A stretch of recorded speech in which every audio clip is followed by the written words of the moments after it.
ഒരു ഗുസ്തി കഥ പോലെ മുഖ്യമന്ത്രിയും അൻവറും. ഗുസ്തിയുടെ ചില കഥകൾ ഓർമ്മയിൽ വരുന്നു.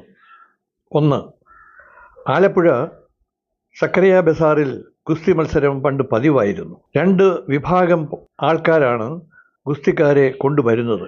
ഒരു ഗുസ്തിക്കാരൻ തോറ്റ് അസ്ഥികൾ ഒടിഞ്ഞു മടങ്ങിയാലും അയാളുടെ ആൾക്കാർ വിളിച്ചു പറയും, അടിയല്ല, അടിയല്ല. ഒടുവിൽ വേദന കൊണ്ട് പുളയുന്ന അയാൾ സഹികെട്ട് തോറ്റ അയാൾ അലറി വിളിച്ച് ഏറ്റുപറയും, ഞാൻ അടി പറയുന്നു. മറ്റൊരു കഥ പി കേശവദേവിൻ്റേതാണ്. 2 സമുദായത്തിൽപ്പെട്ട 2 ഗുസ്തിക്കാരുടെ മത്സരം. അതിൻ്റെ പരസ്യ നോട്ടീസ് കണ്ട് ബീഡിതെറുപ്പുകാരനും ചായക്കടക്കാരനും ആര് ജയിക്കുമെന്നതിനെക്കുറിച്ച് തർക്കവും വാഗ്വാദവുമായി. ഗുസ്തി എന്ന ആ കഥയുടെ ഒടുവിൽ ബീഡി